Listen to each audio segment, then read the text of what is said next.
That's how we communicate.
When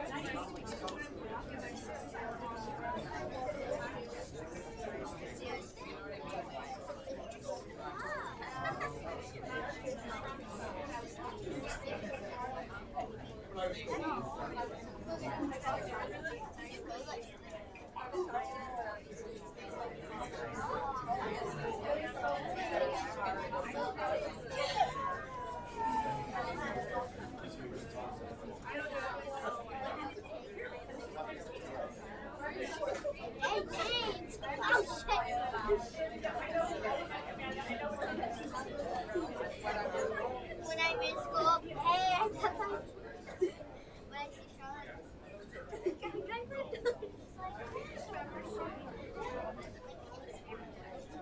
Charlotte, you actually know.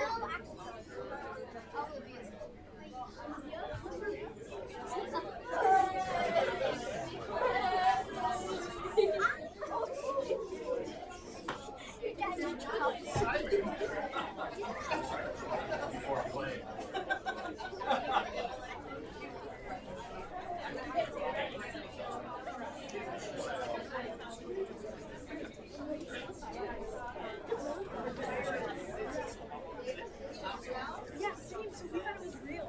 We thought it was real. Yeah, we just thought it was real. Yeah. Wait, so we look.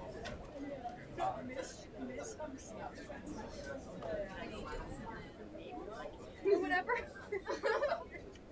So she thought it was real. She was like, guys, get up. I don't care what you do. Just leave.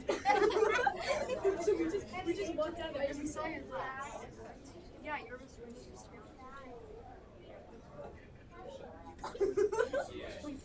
There's no such thing as a kiss.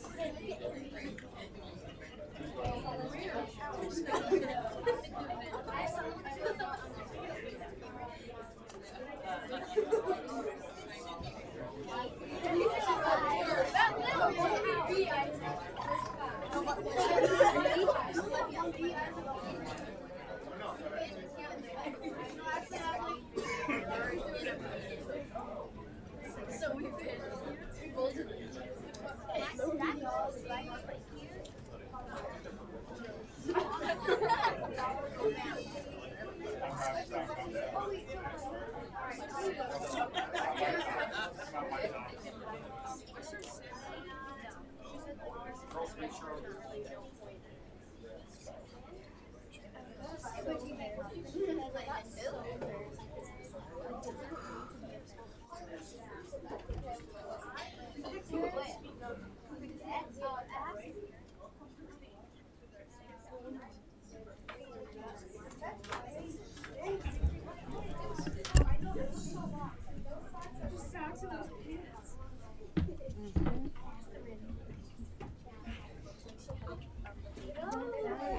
You guys all ready?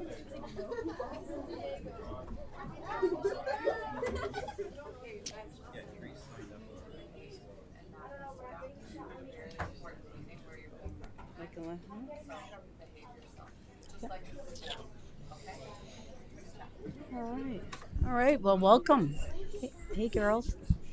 You guys want to sit down, or you just want to stand, or Okay, Greg. I don't think there's enough chairs. No. We like you bundled together. That's good. All right. Well, welcome everyone to our regular scheduled board meeting. It is September 26th at a little after 7, so I'm going to ask the clerk to please take the roll call. Trustee Bachner. Here. Trustee Gillis. Here. Trustee Vasquez. Here. Trustee Brennan. Here. Trustee Johnson. Here. Trustee O'Connell. Here. President Aducey. Here. Okay, I'd ask everyone to stand to say the Pledge of Allegiance with us. I pledge allegiance To the flag of the United States of America and to the republic for which it stands, one nation, under God, indivisible, with liberty and justice for all. All right. Very big support. Thank you. All righty. So we're at citizens' comments before we get into some of the great announcements. So we've got Therese You want to wait till we get to that? Okay, and then we have Pamela. Pamela, do you want to? Pamela there? Yep.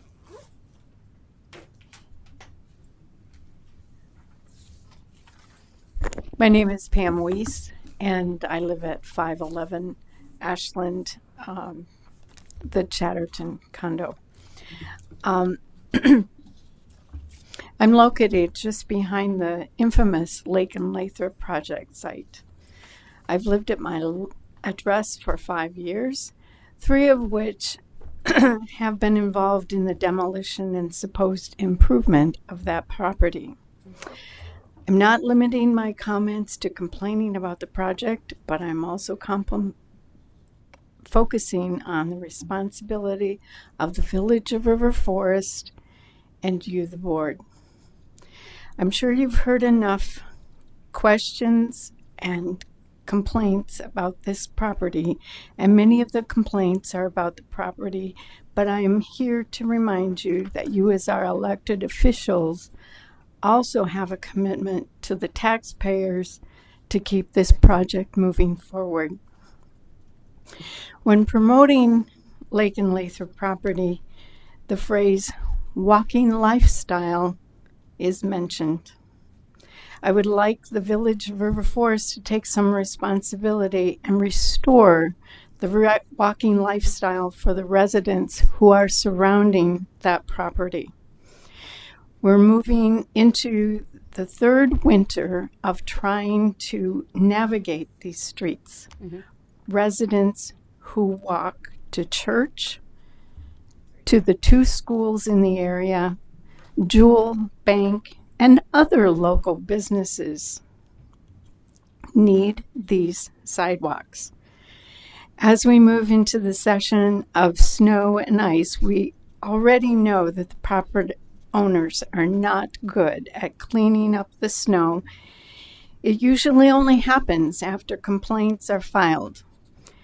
At the moment, and all summer long, you risk your life turning an ankle or breaking a bone from the cement and gravel bits that are along the path. They do not clean up after themselves. I would like the River Forest Village to take some responsibility here. After 3 years of climbing across to access the walk light at Lake or Lathrop, I realize this might create an issue for traffic, but maybe it's time for the village to step up and require protected walkways like most municipalities do, so local residents and visitors to our village can walk in safety to other local villages. It's not just about Lake and Lathrop. Lately, it seems there are only a few people on site, often before a board meeting. And as is the case today, they worked for about 3 hours, loaded all their toys into their trucks, and vacated the property. It's not the first time this has happened. I'm asking the village to say no more, Mr. Nice Guy, and get this project finished up. Thank you. Okay. Thank you, Pamela. Normally we don't respond, but I think it might be a good time, and I know we're waiting for, the celebration of our softball teams. But I think this is a good time for Brian to give the update on Lake and Lathrop and what we are doing to actually address your concern and actually our concern, and that is our walkway and our parkway, which is what we can control. So I'm going to let Brian talk about that, and I also want to remind all the residents that are listening in and are here, all of this will be updated on our website beginning tonight. So whatever Brian says will also be on our website and, of course, in audio. So, Brian. Thank you very much, and apologies, kids, for taking this time away from your celebration. But to give you a quick update, first off, Sedgwick was invited to attend tonight's meeting. We also have directed Sedgwick under the terms of the RDA to provide us with a schedule update. They are to provide it to us per the RDA, and they are currently, when I spoke with them last week, preparing that schedule to be presented to us. Regarding the sidewalk, they were directed to restore the sidewalk. They advise us that that work is to take place tomorrow. That said, the village has a backup plan to effect the work this week. So, depending on where we stand at the end of business tomorrow, we'll make sure that that sidewalk is put back in, and we will charge Sedgwick for the work that we need to do. Regarding the site conditions, you're absolutely right. Back in August, the village issued 9 citations to Sedgwick regarding conditions on the site. That goes before adjudication hearing on October the 3rd.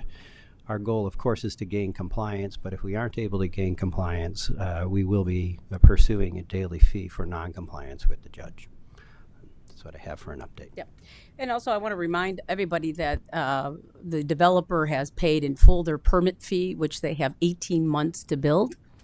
And I know that sounds, well, they may not get there. I think whether we agree or not, but they've paid in full. And every developer has the right to, do what they need to do within that 18 months, and then they re-up if we allow them. But meanwhile, they need to have a clean and safe site. And so we agree with all of our residents, and that's, unfortunately, there is a process for that. So when we cite, what Brian was saying, we cite them, we give them a notification that they will go in front of a judge, and the judge will then hopefully agree with us that this is unsightly and unsafe. And if they agree with us, then we have the right to fine them daily until such time they restore the property. Meanwhile, as Brian said, we will restore what we believe is in our power to restore at their cost, when they will pay. So we hear you. I want to make sure everyone understands we hear you, and we are doing whatever we can within the confines of our RDA agreement and what legally we don't want to get too far ahead of our skis, but we need to do with what legally we can do right now. So I want to assure you that's what we're doing. I was going to mention this in my comments. So should I address it now? No, since I think we're already on it, or should I we? think you should hold off, Okay. and then we'll address your issues at that time, if you don't mind. Okay. Because we want to celebrate the gals that are here, and I know they want to go home and enjoy their evening and not here but Lake and Lathrop. So I don't blame you.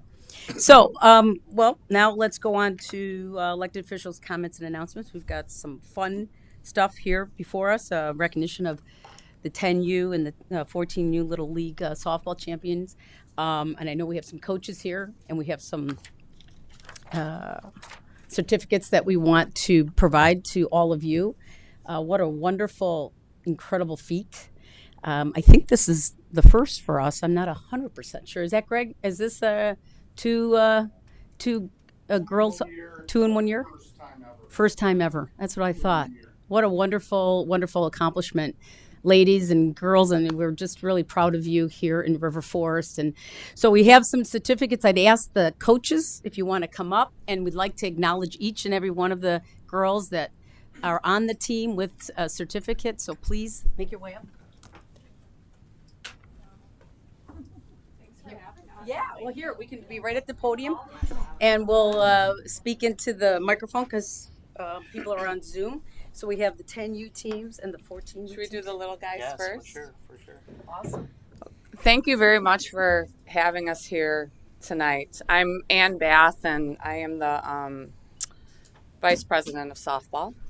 And we have Nick Samatis and Steve Jasinski, who has been training the 14U crew since they were 7-8 years old. And so this is a process. It's a marathon, and it starts really, really young, and they've dedicated so much time to it. And we're so proud of all of the girls. It was quite a year for softball this year. 10U and 14U both won their state championships. 10U is really a development year to go into to compete in regionals and Little League World Series when they're 12, 14, 16. And so we got to just stop after state. And 14U went on to compete in the regional in Indianapolis and had an amazing performance there as well. So girls, we'll start with 10U. We have, I think, 8 of 13 here. First up, Alice Beth. I want to see you.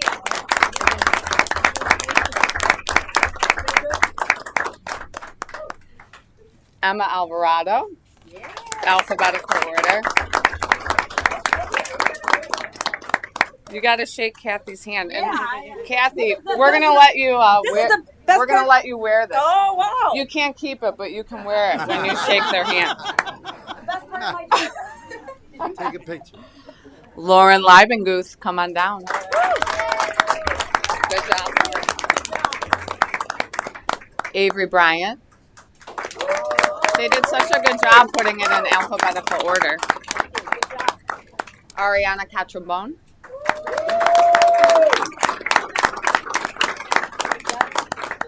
Lindy Techlaw, who is not present, but I will hand deliver. Yeah. Grace Stein. Yeah. Good job, Gracie. Zoe Daly, who is not present. Elisa Ortiz, who is not present.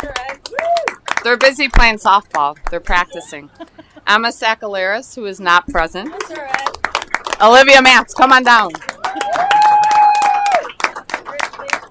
And Anna Dorr, who is not present. Congratulations, girls. And Charlotte Ireland. Charlotte, where's yours? Oh, it's stuck. It's stuck. It was stuck to Lindy. I mean, it wouldn't be a day if I didn't make a mistake. I did. Do you want to take a picture? Yes, we love to take a picture where maybe it's a little bit more room here. Yeah, get all the... Yeah, the trustees, everybody. Please come in front. I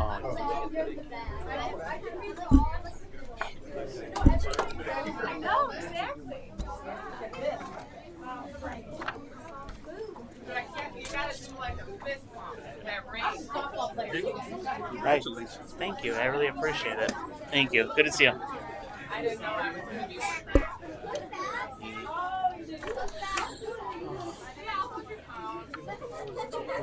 What? Jacqueline Kelly's. Yeah.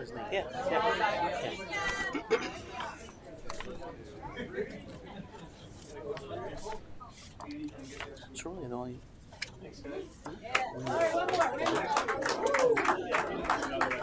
Those are like two that are out here. Yeah. No. Edie's not here either.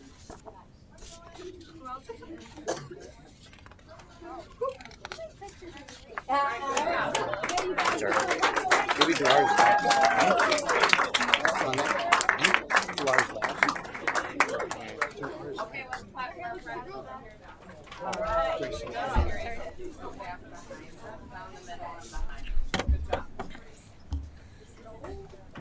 Yeah.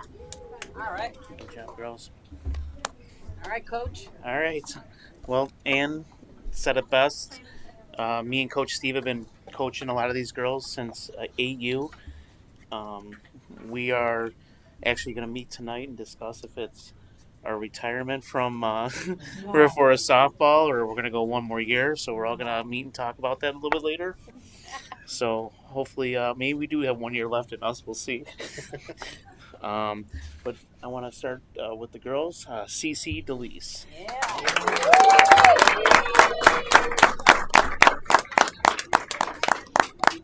Zoe Penn.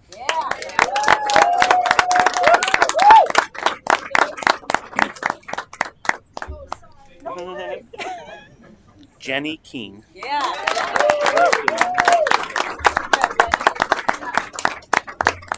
Molly Meehan.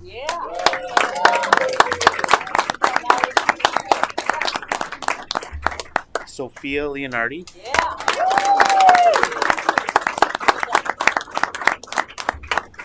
Nicole Jasinski. And then Grace Samatis.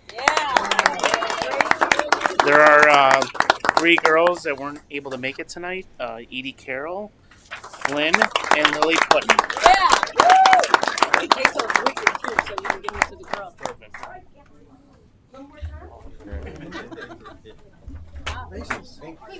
Thank you. Thank you. Appreciate it. Keep running into stuff.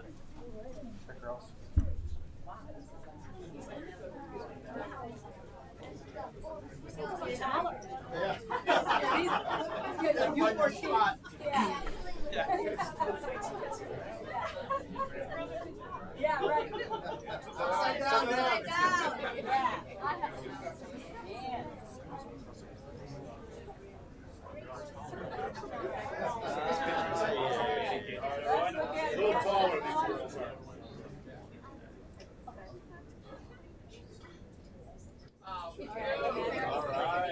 Stay there, Stevie. Yep. Hang on. Bree, put your head down.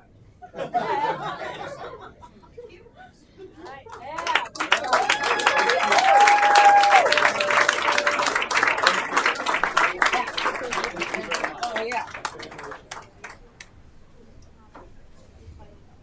Hey, Kath, Yep. can I say something real quick? Yes, of course, Greg, please. Thank you. I'm not a big, I don't like all this stuff. And Yeah, it's all good. thank you very much for letting us come tonight. Very proud of the girls. My name is Greg White, president of the baseball softball board for way too long. It's a sickness, what can I say? But I'm so proud of the girls. First time ever in 75 years. We've been in Little League 75 since 1952. So the turf infield was a great move. Yeah. And it's really helped our program immensely. So thank you Right. for your support in that. And I'm very, very proud of the girls. And they're going to probably win another one in another year or two also. So thanks very much for your time. Well, we're We really real proud of you, appreciate it. girls. Thank you.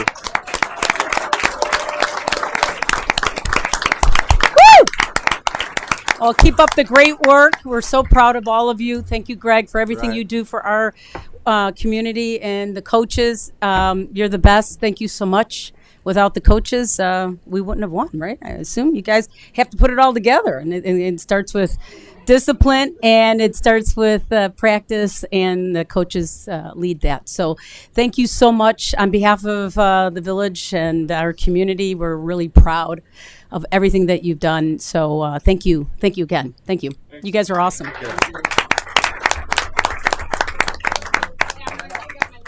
Oh, jeez.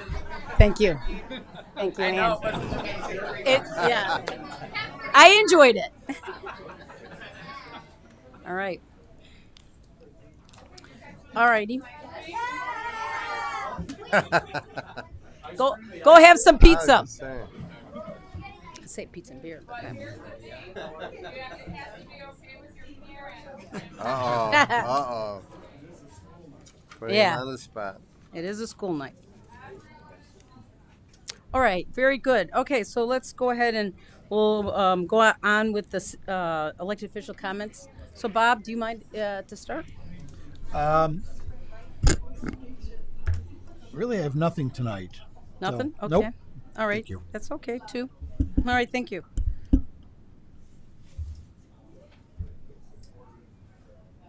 You want me to go? Yeah. Okay, all right. Yeah. Ken, So- if he's got nothing, you're next. all right.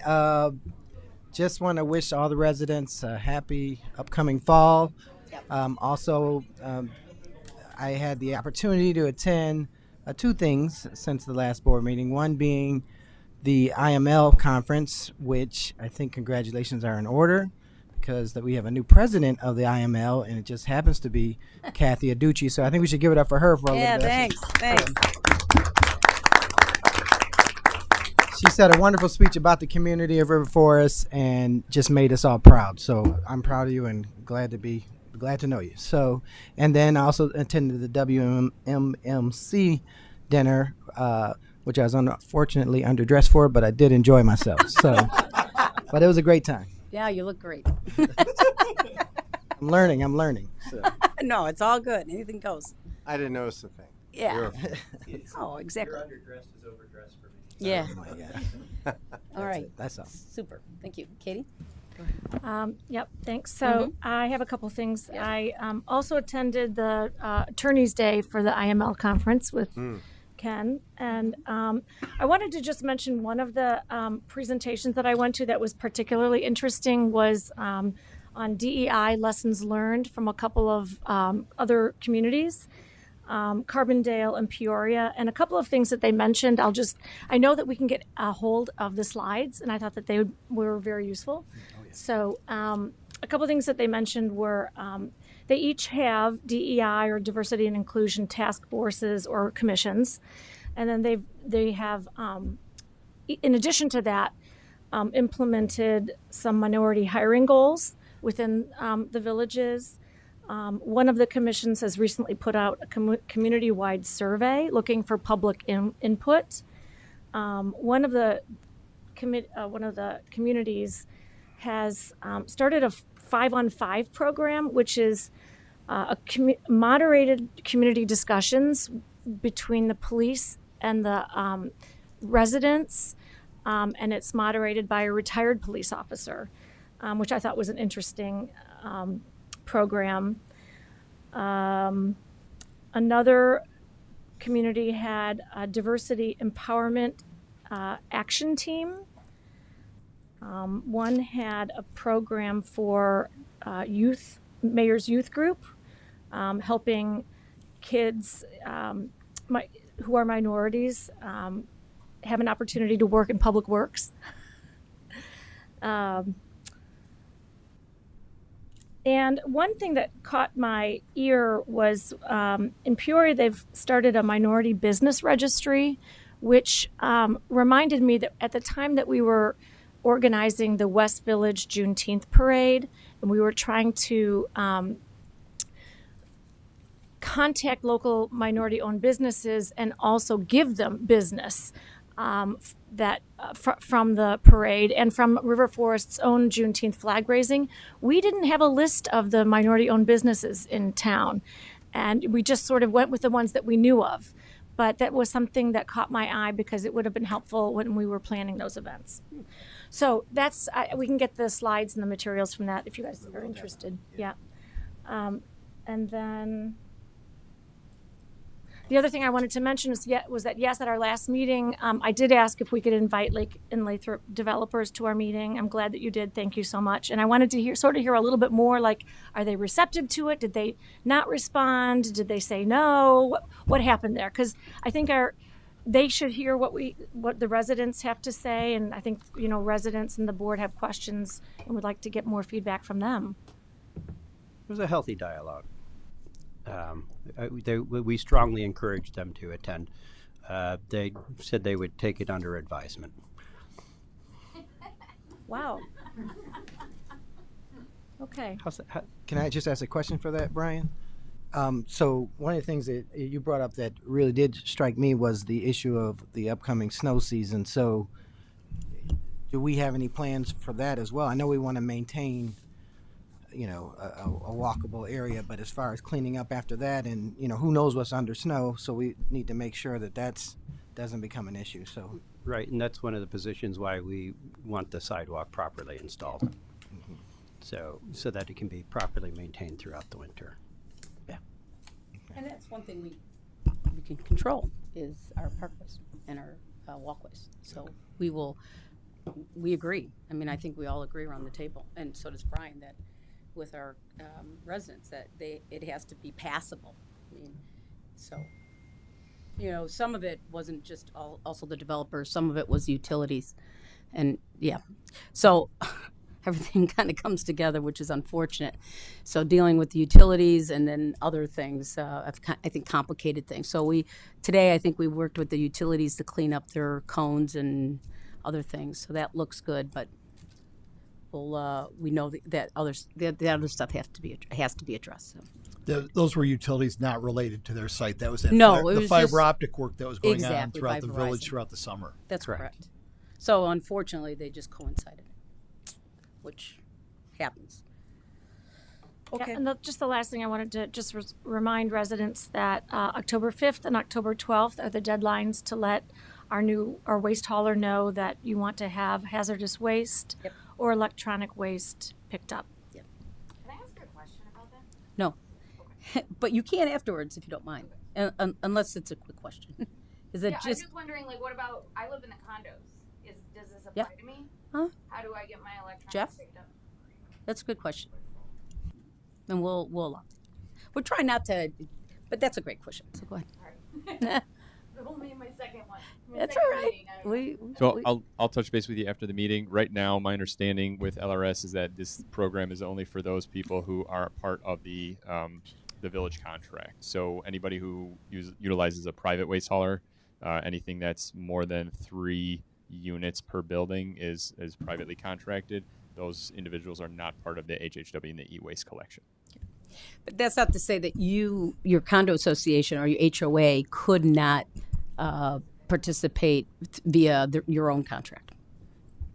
I should know that. Okay, thank you. Okay, Katie? Yeah, John? Nothing new to add, thanks. Okay, thank you. Rez? Okay, thank you. A couple things. First of all, I also joined on the IML conference and as well as West Central Municipal Conference.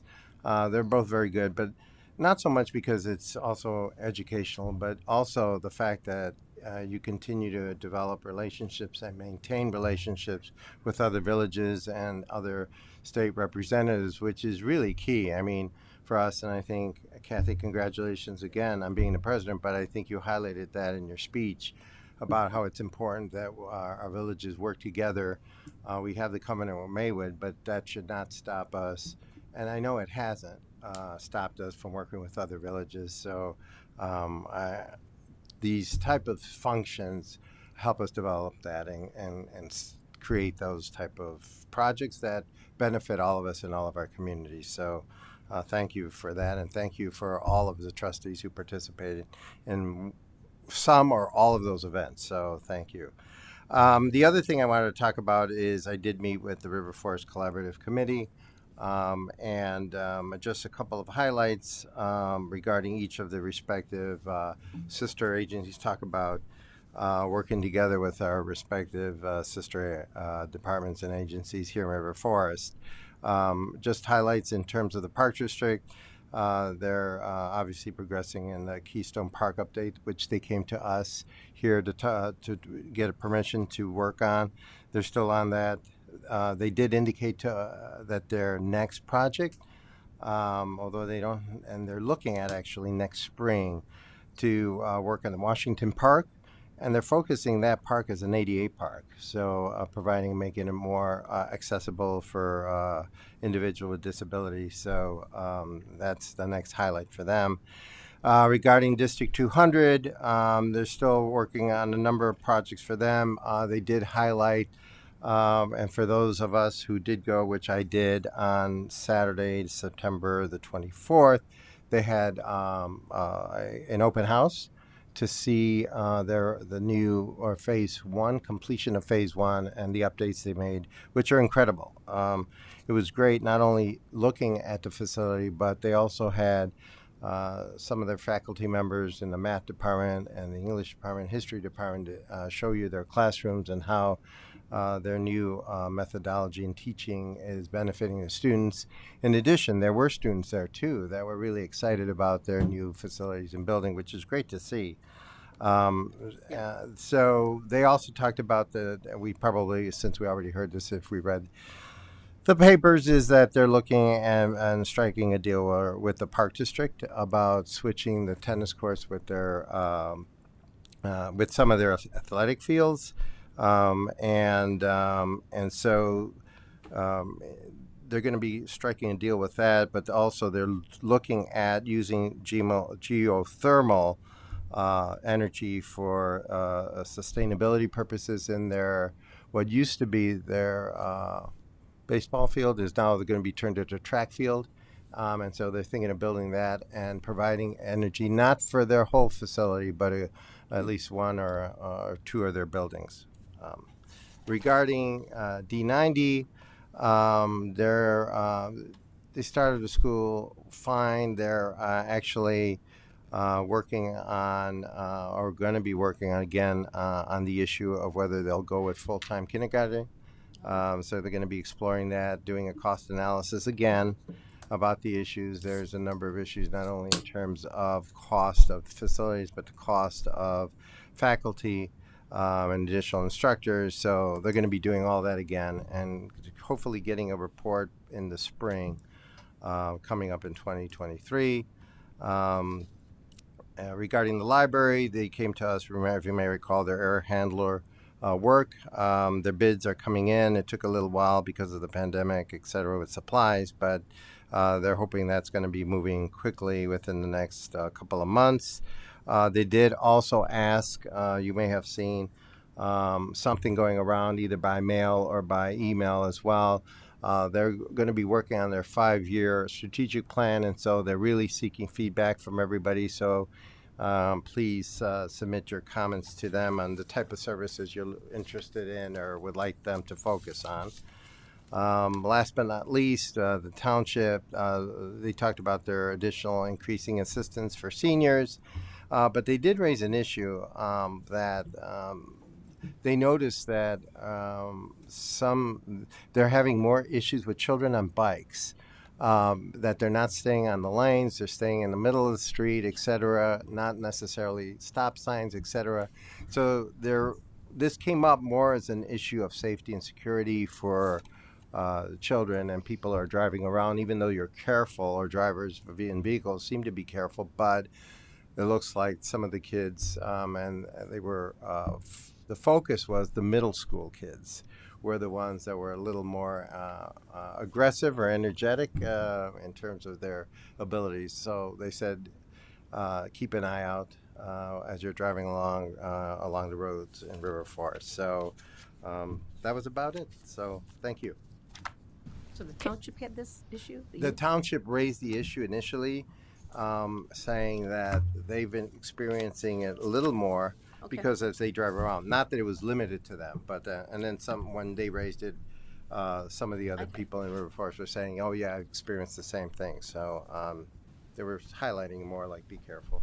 I know that we have to share the roads with bikes. That's part of, I'm wondering if it is because it's so new. Does it make sense to do something like how to share the road with bikes, right? Because it may not necessarily be the biker's fault. It may be us getting used to driving. Okay, and I'm not saying vehicles are not careful. What I'm saying is at least the issues they raised were there are some kids who are like riding in the middle of the street, and then the cars are approaching behind them and they still won't move aside, meaning not totally off the road, but to the right where they're supposed to be riding the bikes. And so they're becoming, and then of course I said some kids too. The other issue was they're riding their bike while they're texting and looking at their phones.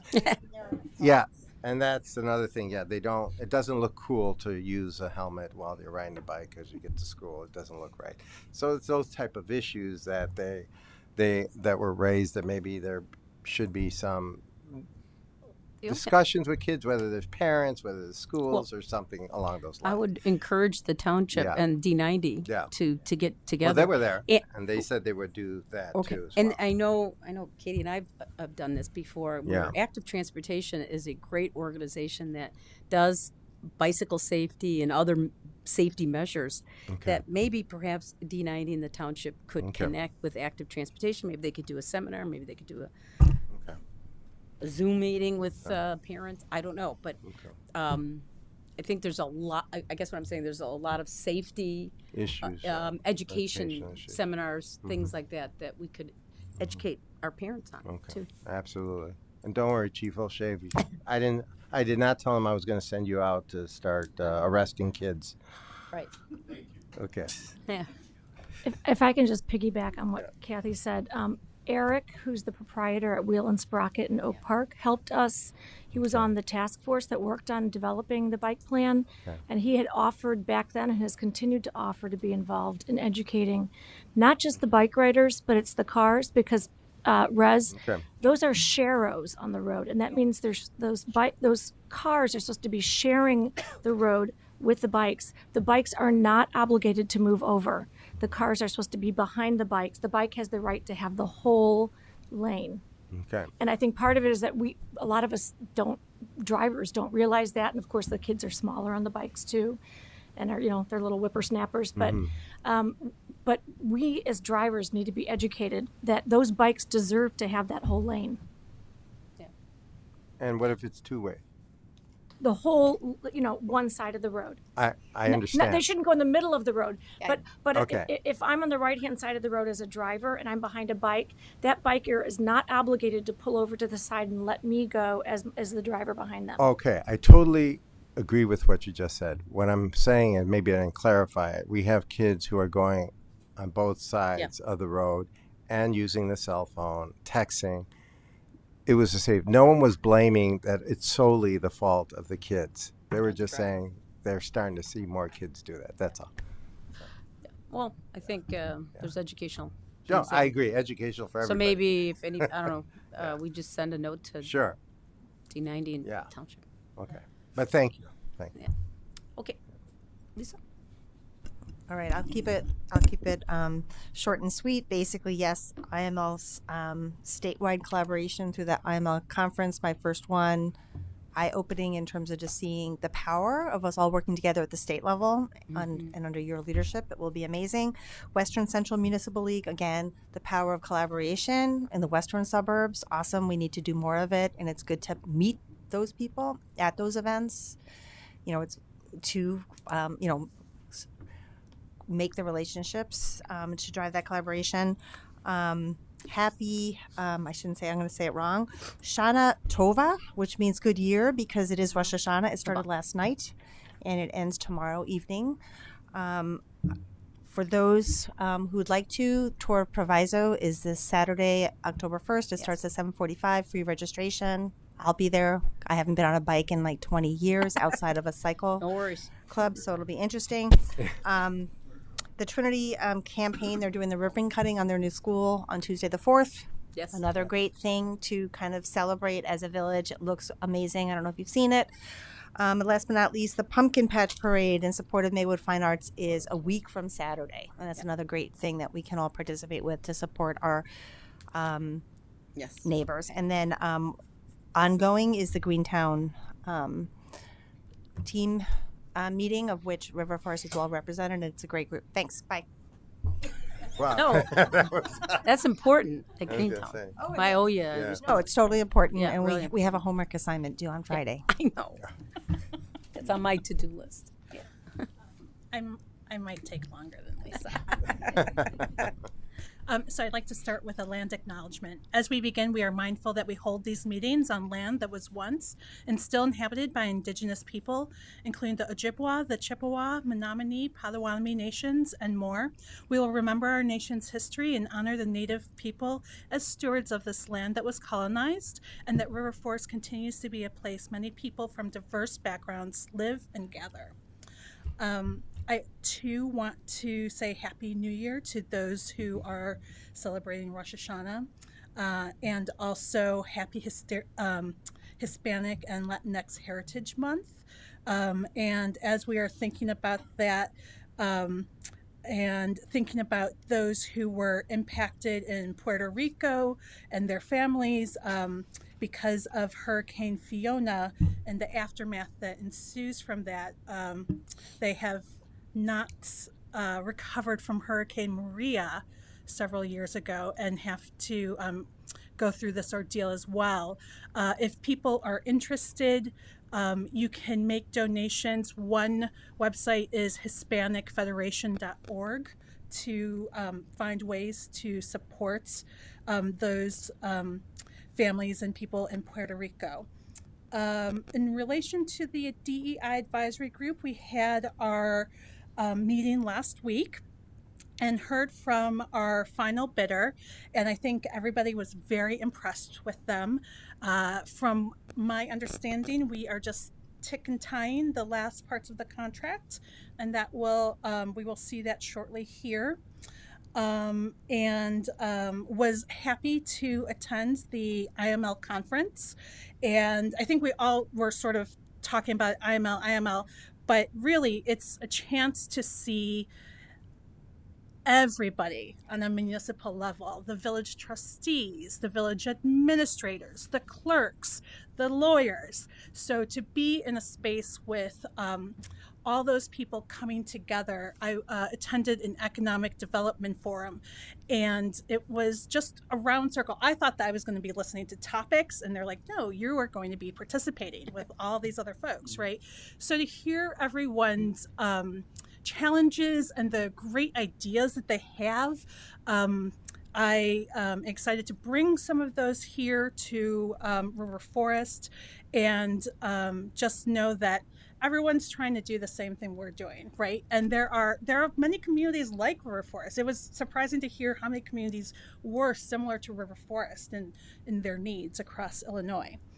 I do want to just also with Res, I wanted to mention for the Twin Village Covenant, absolutely, like we should be working with all our neighbors. Just as a reminder, the Twin Village Covenant was something put in place sort of to just create more awareness around the work that we can do with Maywood, and how we can build better relationships with that town in particular, but I think it really has overflowed into the western suburbs and beyond into Proviso, and I'm so happy to see that work in the past years. I do have a question around, also, Katie, you were talking about percentages of minority vendors trying to do that work. And I think for the DEI advisory group, one of our focus subcommittees is supplier diversity.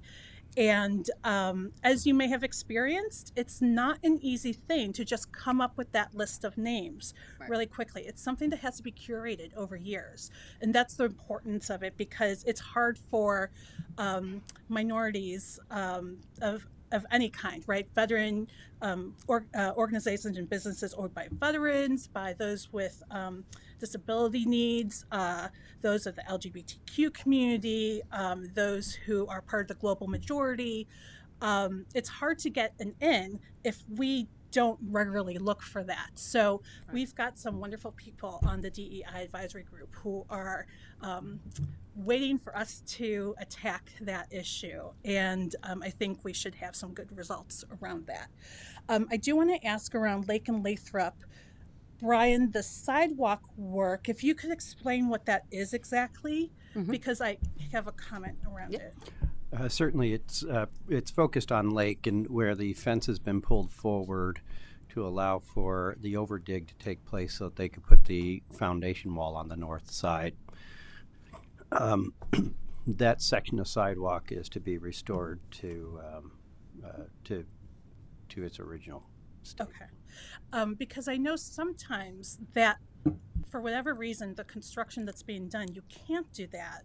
And I often see, like in downtown Chicago or places where they're building out an entire block, you will see them actually build wood structures or plastic structures to be able to provide a flat walk around, because it's not possible to do that. And I'm wondering if that's something that we can maybe think about doing, and then of course have the cost go to sidewalk. Certainly we can explore that a little bit more with them. Happy to do that. The challenge that we have, especially on Lake, is that there's a dedicated right turn lane. So we would have to essentially create something that goes into that driving lane, which causes. Could you build above the sidewalk? Let me think about that. That's it. Yeah, thanks for the idea. It's always good to have good ideas to try to solve. I'm sorry. Build. What do you mean build above the sidewalk? So if the sidewalk and the fence part where you see, you would build on top of that, like maybe a wood structure, a plastic structure, whatever it is, like a ramp. Well, you gotta be careful with ramps, because then you got ADA issues to deal with.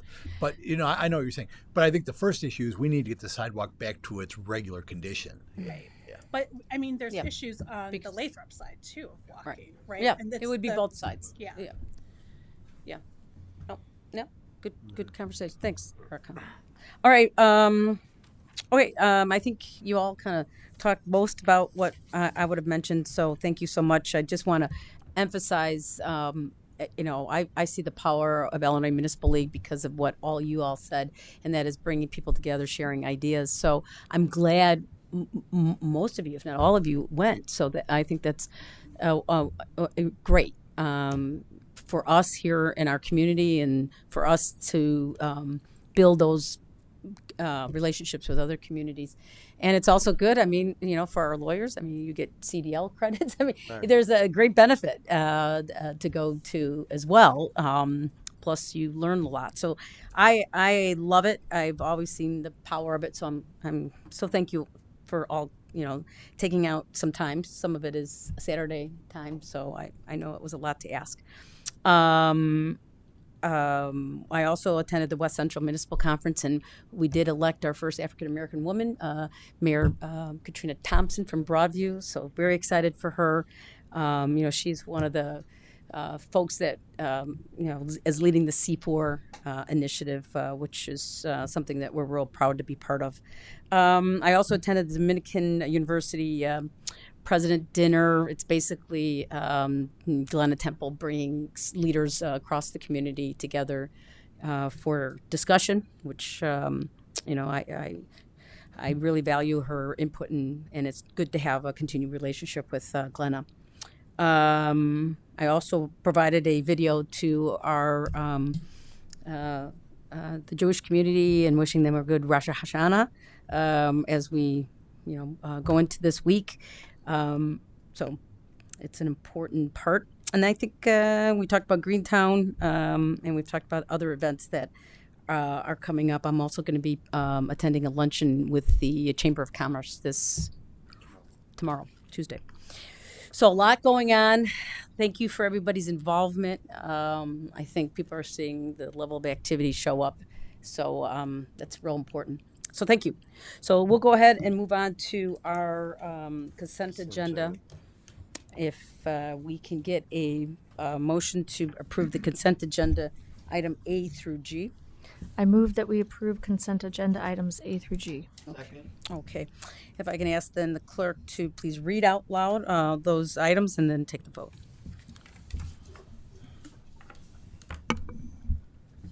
Consent Agenda A, Village Board of Trustee Meeting Minutes, September 12th, 2022. B, a right-of-way encroachment waiver and agreement for an irrigation system and the public right-of-way with property owners at 910 William Street. C, a right-of-way encroachment waiver and agreement for an irrigation system in the public right-of-way with the property owners at 915 William Street. D, a right-of-way encroachment waiver and agreement for an irrigation system in the public right-of-way with the property owners at 1425 Franklin. E, authorize the purchase and upfitting of two 2023 Dodge Durango police service vehicles at the price of $103,176, using the fiscal 23 budgeted amount of $103,176 from the Capital Equipment Replacement Fund. F, Financial Report August 22. G, Village Administrator's Report. Trustee Johnson? Yes. Trustee Brennan? Yes. Trustee Vasquez? Yes. Trustee Gillis? Yes. Trustee Bachner? Yes. Trustee O'Connell? Yes. Okay, great. Thank you. We have nothing on item 6, 7, or 8, so we'll move on to new business, which we need a motion on the floor. Okay. 9A. Sure. I move to approve a resolution waiving public bidding and authorizing the execution of an agreement for the purchase of a 2024 Lifeline Superliner Type 3 ambulance between the Village of River Forest and Lifeline Emergency Vehicles, Inc. in the amount not to exceed $304,021. Second. Okay, very good. Okay, Tom, is anybody you wanna just say a few words on it for the trustees, and then we'll open it up for discussion?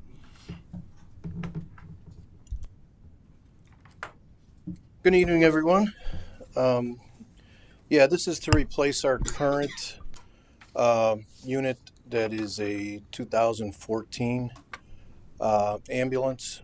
Our reserve unit is a 2006, so that comes up in the frontline service when our main unit goes out of service. Ambulances are unique vehicles, so that's why we're looking at waiving the bidding process. We did work with two vendors. The other vendor, Wheeled Coach, came up about $20,000 more than Lifeline for the same exact basically the same ambulance, apples to apples. So that's pretty much it. It's got a couple new unique features that weren't available years ago. There's a air cleaning system that was incorporated into this that wipes out COVID and other viruses and that inside the ambulance when it's down for maintenance or after a call. So, yeah. I'll add two additional details if you don't mind. Obviously, Sure. You're probably taking a look, wondering why there's a resolution that's on the agenda. Oh, yes. And to explain, the lead time to get this equipment is actually 2 years. It could be 28 as much months as now, 28 actually. months. Yeah. Okay. So essentially, what we're doing is we're making the agreement that purchase this on a future fiscal year budget. So it's kind of an installment payment plan, which you are allowed to do by right. However, we're having one installment payment, and it's going to impinge on that fiscal year and when it's due to As arrive. Brian stated, the turnaround time now is 28 months to get due to supply chain issues and those type of things that we all keep hearing about. Even a regular fire engine now that used to take about 6 months to get built is now at 24 months. So by approving this tonight, we still won't see the ambulance for 28 months the way things are going right now. So, Lisa, I know you had a few questions. Did we answer those questions for you regarding the capital? Or yeah. Yeah, my question was just more about the bidding, and it sounds like we went to it, like, we did go to more than one provider, we and had, we picked we the had lowest. Wheeled Coach and Lifeline both Okay. worked with us, and we actually started out with 4. There's really only 4 manufacturers in the ambulance world, and we went with 4. We broke it down to 2, had the 2 submit their bids, and the one was about $20,000 more than Lifeline. Okay, thank you. And this was budgeted in the CIP, the current CIP for 23. So yeah, but again, like Brian said, this is going to be 2 budget years from now when we take delivery. So, Any questions for the chief? Okay, hearing none, I'd ask the clerk to please take the vote. Trustee Brennan? Yes. Trustee Vasquez? Yes. Trustee Gillis? Yes. Trustee Bachner? Yes. Trustee O'Connell? Yes.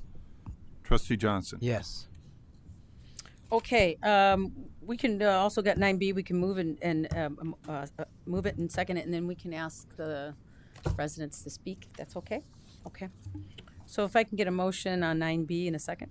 Okay, I'd like to make a motion to approve a contract in the amount of $284,000 to Anthem Excavation and Demolition for the River Forest Buildings Demolition Project and authorize the village administrator to execute said contract agreement.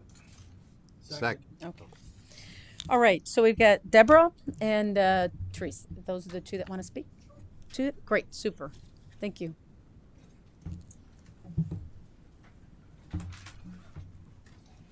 Hi, everybody.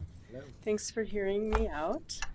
I'm here on my own, but also on behalf of our neighborhood organization, the Lathrop, Ashland, Franklin Neighbors.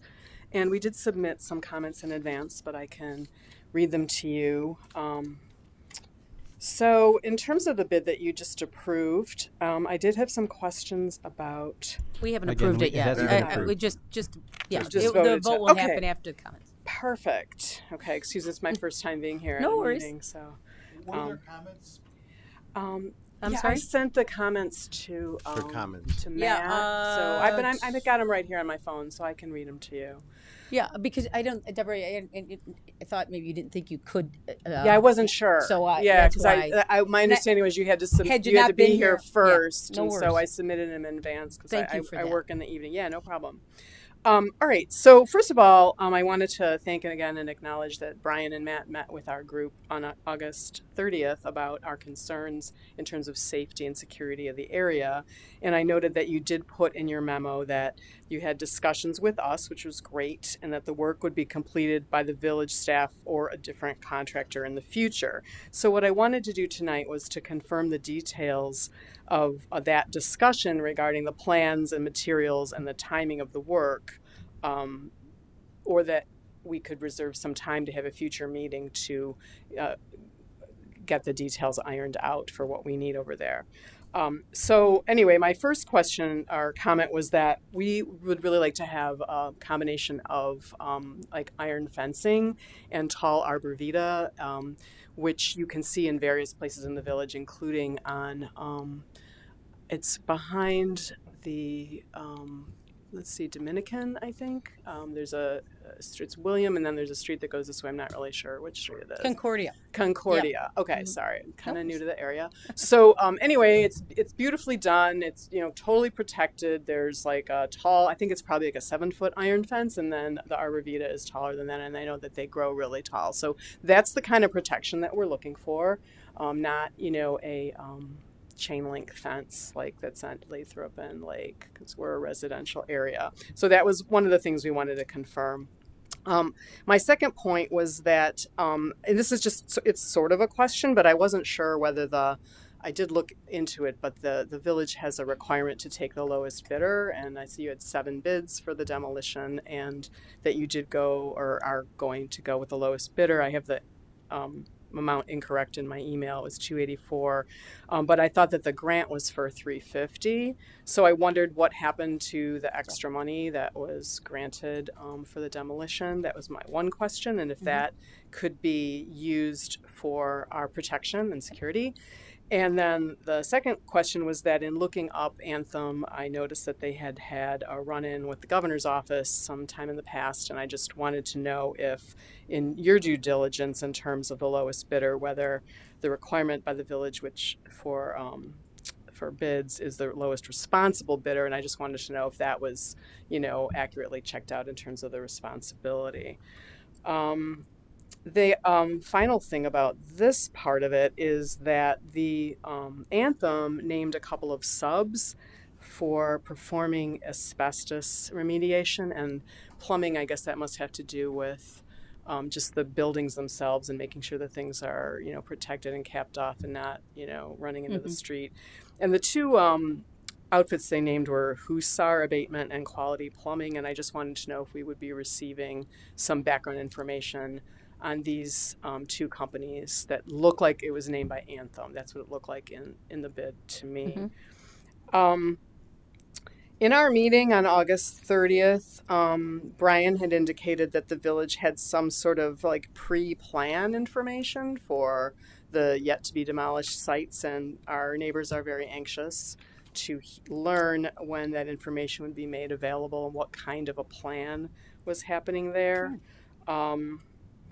Let's see. Okay, and then the rest of my questions, and I'll also read Renee's questions because they're an add-on to this, is the alley. So there are a couple of property owners here who, once the houses at 10 and 11, Lathrop and Ashland, are torn down, their houses will be right next to the alley, and it'll be some kind of open space. So we're wondering two things. One, with the green alley work that's coming down, why that particular segment of alley is not highlighted in magenta. Is that because of the demolition? Like, will that alley be paved? Will it be moved slightly north where those houses are now located so that there's still access between Ashland and Lathrop parallel to Madison?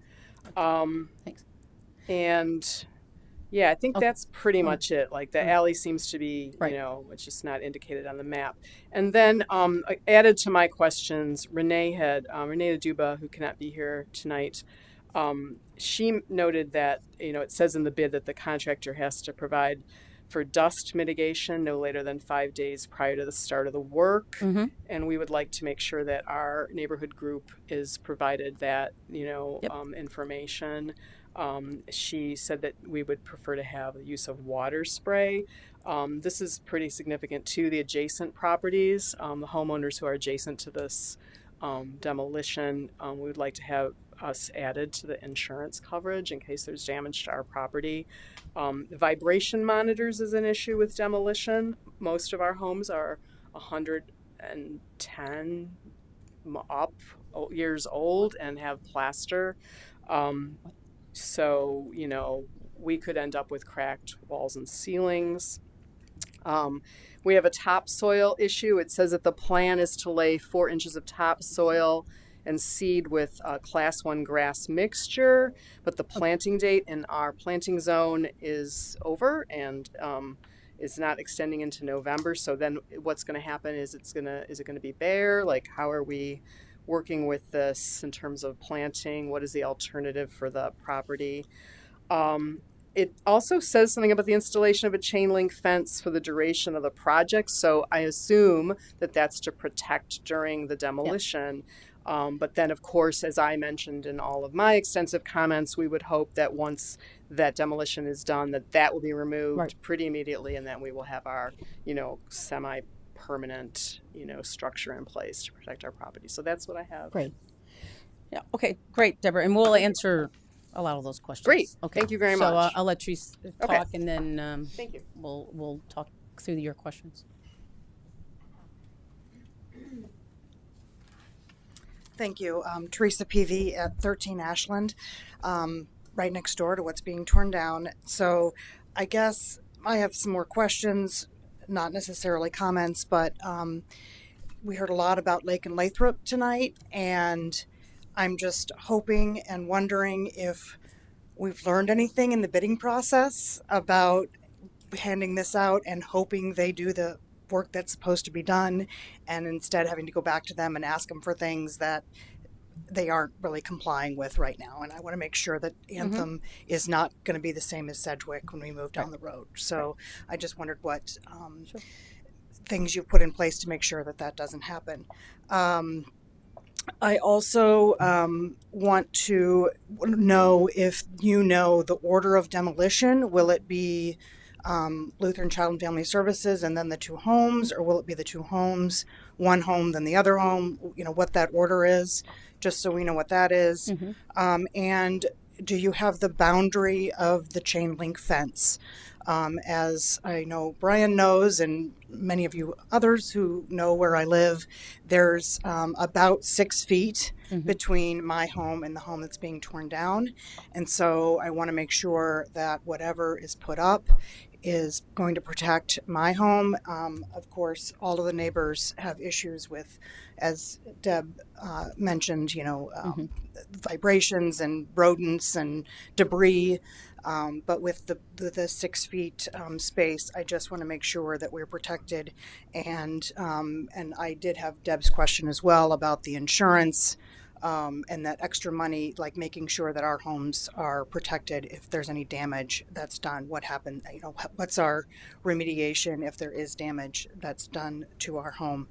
And then finally, what is the plan for the putting up of the barrier, the permanent, semi-permanent barrier after the demolition is done? We're heading into winter.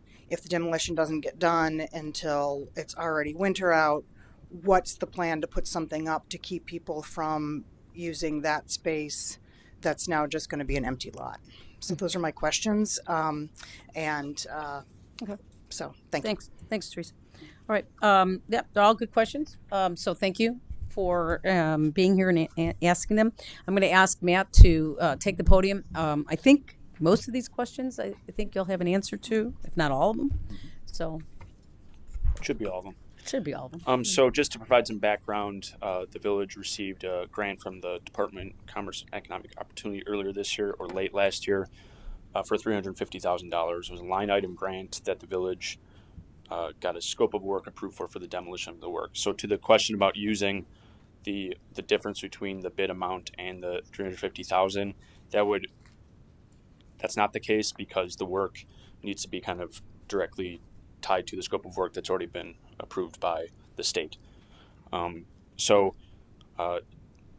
There's been a lot of steps to this process. The DCEO is the granting organization. There's a lot of different reviews across state agencies that have needed to take place, and I think it has kind of pushed back the project. So there are some challenges with the timeline in terms of planting that I'll discuss in a little bit.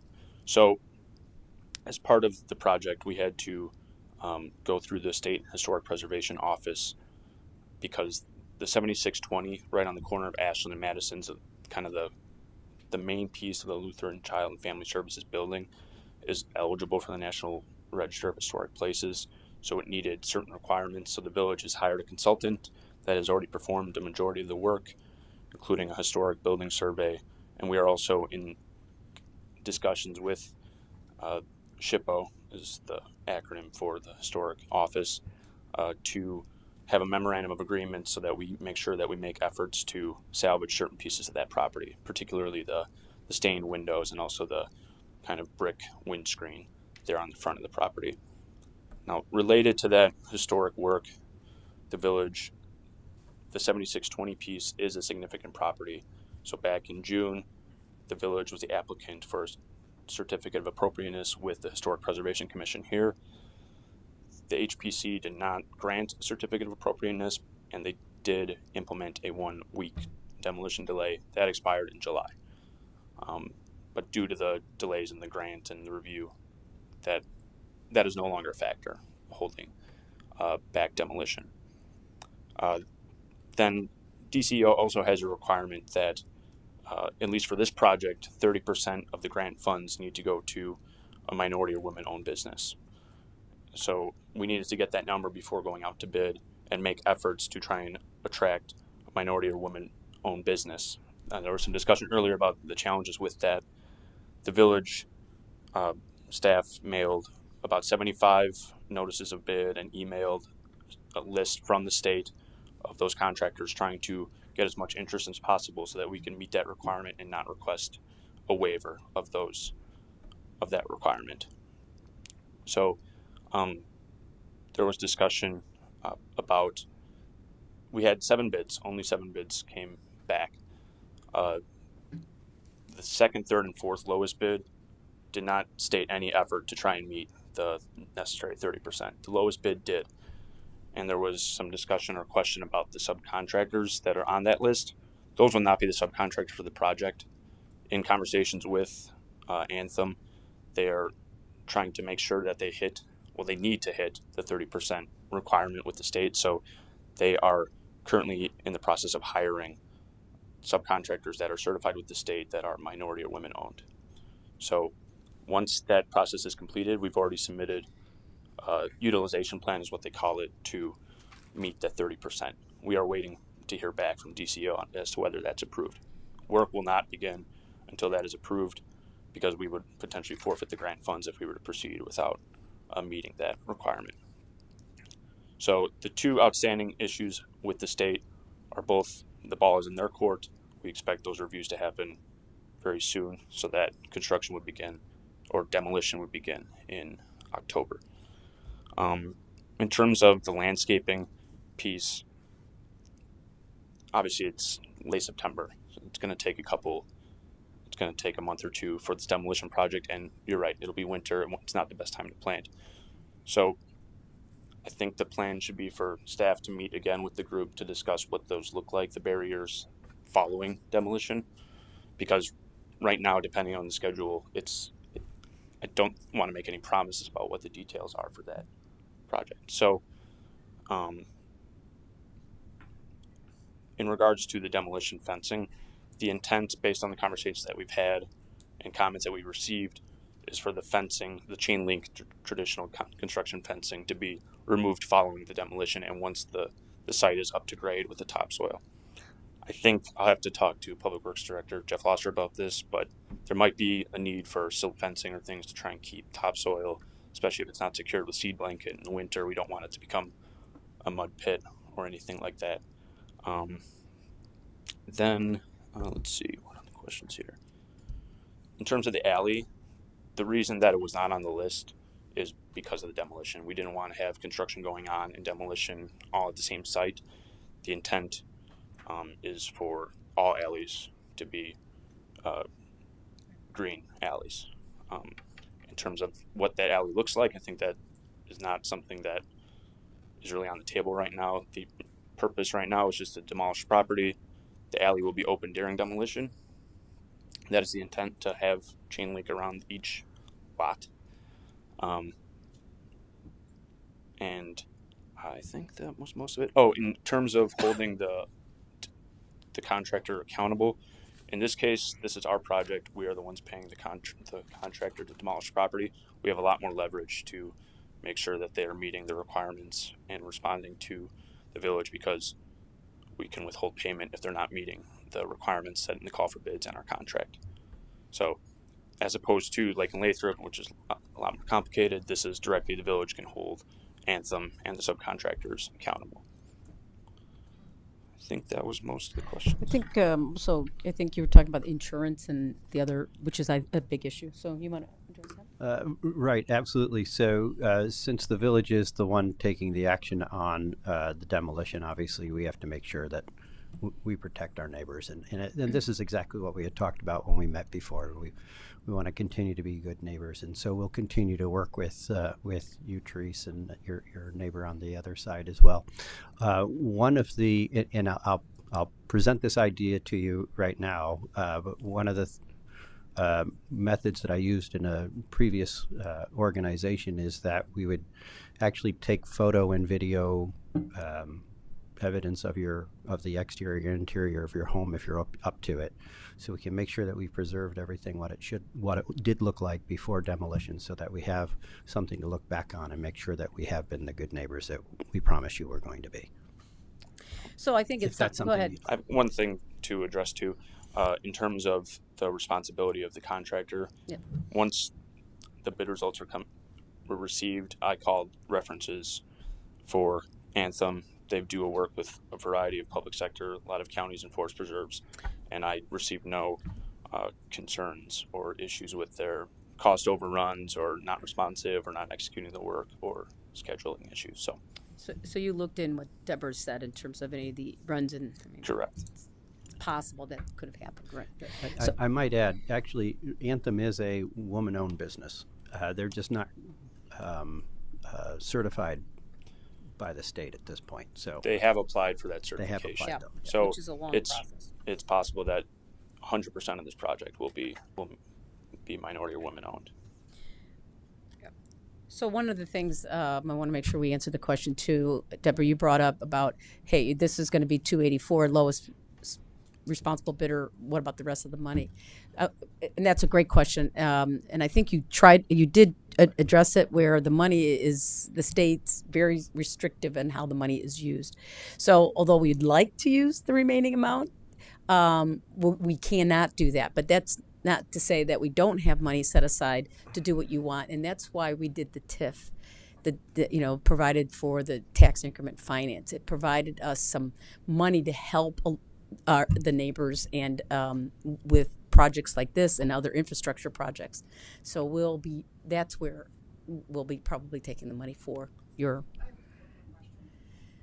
Sure, Therese, why don't you come to the podium so that people can hear you?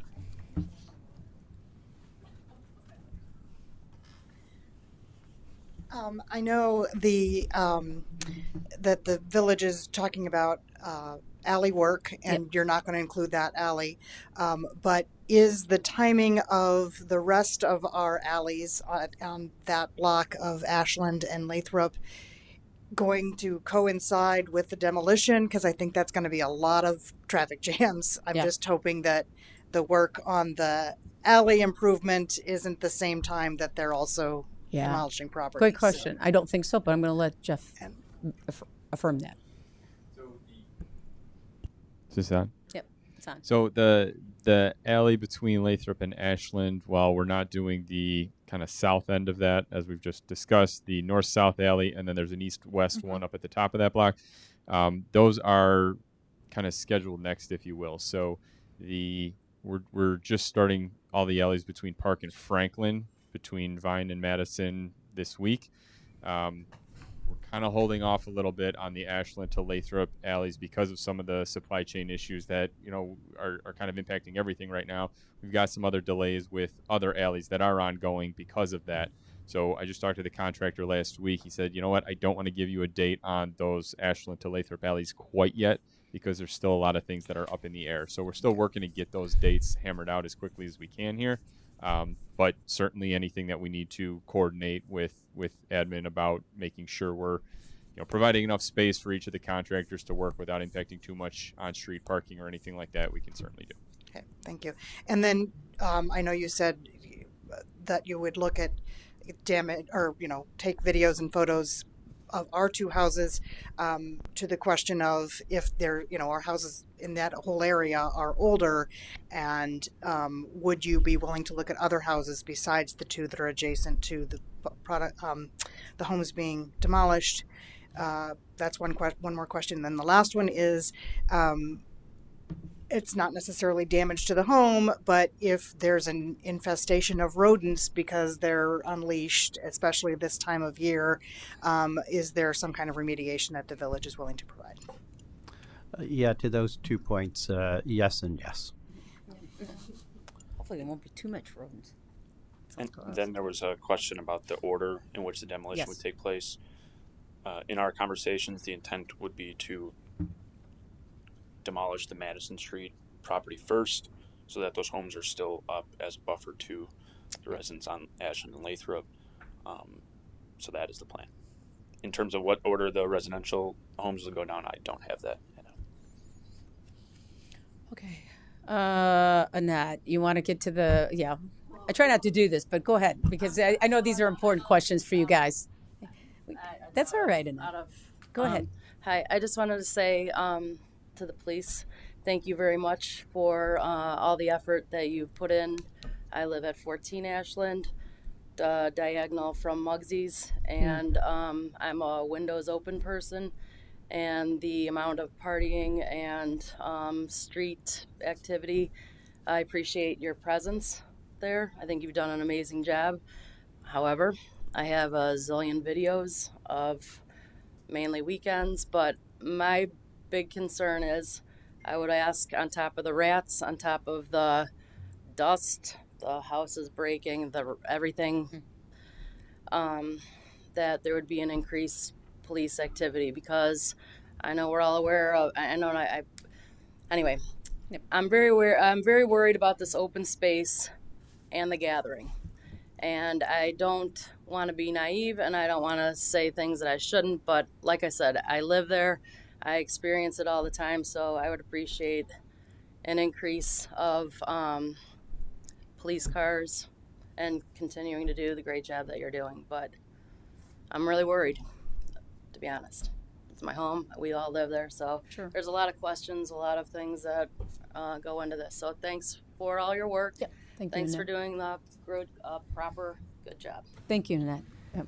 So it sounds like we're going to have a chain link fence for longer than was originally planned, because we're going to be beyond the planting season when the demo is done. And I'm wondering if that's right. To Annette's point, would a higher chain link fence around the perimeter of the area be helpful to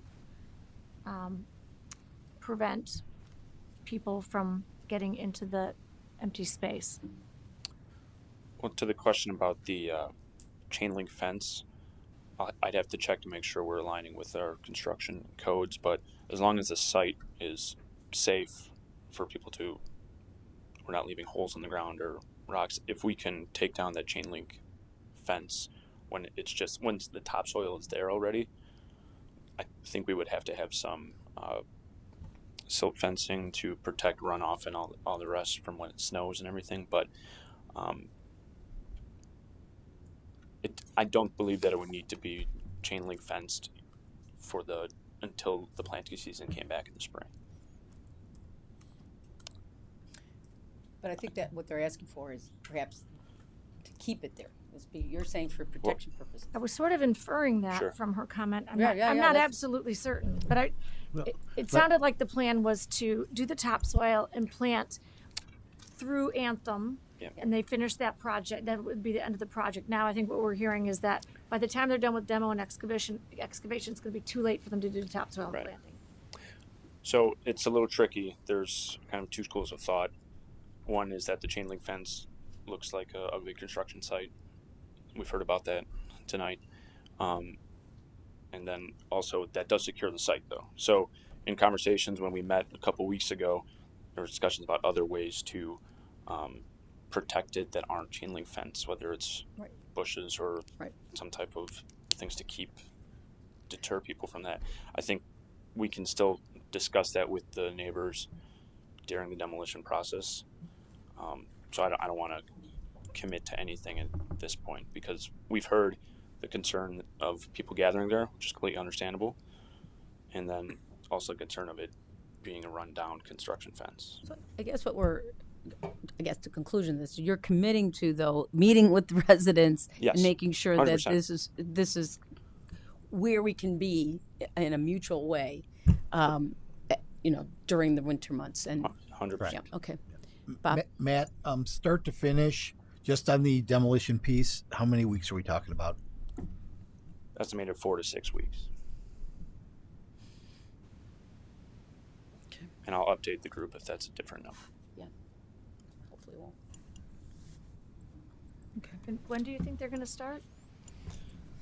Well, that depends on when the state gets back some of the information. We also need to get a Cook County demolition permit. That should only take a few days.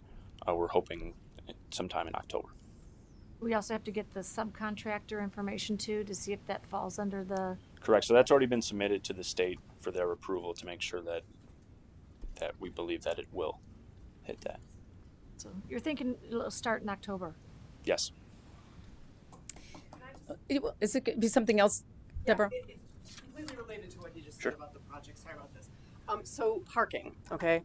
So all the trucks that are going to be surrounding Ashland, Lathrop, all that area, the parking is kind of a twofold thing. So on Lathrop, we have 2-hour parking, but it's not obeyed at all, ever. And so people who work, people must know this. So people who live in Lathrop in that first block, like in front of my house, my neighbor's house, it's always parked all day long by people who work around the area, mostly in Forest Park.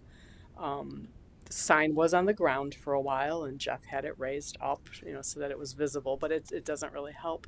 So anyway, this is going to be an issue with trucks there for 4 to 6 weeks, taking up all those spots, and then those spots, and then further spots. And then when we have the alley construction, sorry to bump onto this, but it's related, and we're not allowed to use our alleys or park in our garages or park in our alleys, we will also have, mostly on Lathrop, but also on Ashland, the issue with people parking there and then no space for us to park. I noticed on that sheet that went on the website, it had indicated a little parking area for 2 cars, on Vine and at the other end of Lathrop. But if you know Lathrop, like I know Lathrop, you know that that's not going to be significant for the residents. Okay, That's so my comment. thanks, Deborah. And that's something we'll work with the police department on as well. So Annette brought that up, and I think that's a good point. And if it's going to push our cars over, we have to make sure that the Forest Park people that park in our spot for more than 2 hours shouldn't, right? So, okay. I know I get a ticket when I go to Forest Park. I have another question. In the packet, I was a little bit confused about the time of construction. It said 7 a.m. to 6 p.m. Monday through Friday, but then it also said seemed to suggest some work until 9 p.m. I'm not Where's sure that? about that. It would need to meet our construction time, so that's 7 p.m. We would not exceed Where that. is it? I'm going to page 82 of the packet. That 82. is like being oversight. And I wrote down section 108.0601. Let's see if that's true. Overtime work. Right, that's the overtime work, which can only be approved by the village. So they'd have to get advance approval from us before any overtime work would take place. Okay, so no loading, unloading, opening or closing, or other handling of crates, containers, building materials, or the performance of construction work shall be performed before the hour of 7 a.m. and after the hour of 9 p.m. is the last sentence of that section. Right. The regular working hours shall be a consecutive 8-hour period from the hours of 7 o'clock a.m. and 6 o'clock p.m. Right, and then the Monday next through sentence Friday. is what I just read. So how do you Right. justify those two sentences? So there are two different details. So one is obviously they can work between 7 a.m. and 6 p.m. Monday through Friday. They can be given permission to do overtime work or the performance of work Saturday or Sunday with written consent from the village, and that's where the state of the 9 p.m. comes in. So they wouldn't be allowed past 9 p.m. on those overtime situations if they get approval. So they have to be. Is the idea that they're not necessarily working, but just moving stuff around to prepare for the next day? That would be determined by the village, right? If something came up, and they're, I assume that's it. Well, why else would you approve it? Right. They could still be doing, I want to be clear, it's loading, unloading, opening, closing, handling crates, containers, building materials, or the performance of the work. So just want to be clear that it's a catch-all that's included in that. Well, and we will certainly clarify that construction time at the pre-construction, pre-demolition meeting. Yeah. We plan on being very good neighbors to our neighbors. We made that very clear when we met on August 30th, and we fully intend on being that. We enjoyed getting to know you and plan on working together on this. All right. I have one final comment, and this is about our actual call for bid, the instructions for the bidders. I think it's a document that hasn't been updated in a long time. It refers throughout to he and his bid, he shall inspect, shall submit his proposal. I don't think that that's updated. I think that we don't use he and his throughout our documents anymore. Yeah, I'll have to follow up on that. I can tell you we have made some other changes to our documents. I do believe we were using a template that was strongly developed and encouraged by DCEO as we were doing this. So, but within our documents, I can tell you that we have started as well tracking for minority and women-owned businesses to make sure that we're strongly getting the word out for bids to us. Okay. That's good. And in fact, Jeff and Greg developed a template so that we can track for that. Good. All right, real good. Okay, great questions. Thank you so much. I think as we move along with this relationship, and it sounds like I've got all the confidence in the world in Matt and Brian that they will be attentive to our neighbors and do the right thing. And of course, you always have this forum to come back to us and talk to us. So if I don't hear any further questions or comments, we'll go ahead and take the vote. Trustee Vasquez. Yes. Trustee Gillis. Yes. Trustee Bachner. Yes. Trustee O'Connell. Yes. Trustee Johnson. Yes. Trustee Brennan. Yes. Okay, very good. Thanks, guys. So that concludes our regular session. We will go into executive session. So if I can get a motion to move into executive. Motion to enter an executive session pursuant to 5 Illinois CS 120/2 small c 1 to discuss the appointment, employment, compensation, discipline, performance, or dismissal of specific employees of the village, and the village board meeting will adjourn after the executive session and will not return to open session. Second.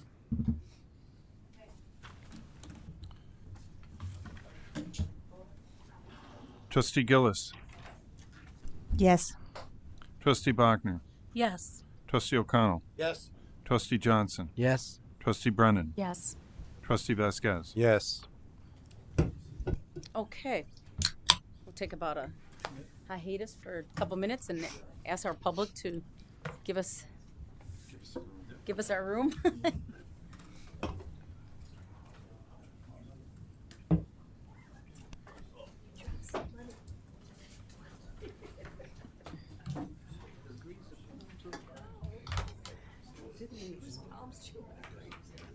Oh yeah, I want to look at that. I want to make sure they changed it. They're on the COE that we just We're gonna pay. Aren't they talking about how you read your executive session. Here you go. I thought they were saying don't say all this stuff during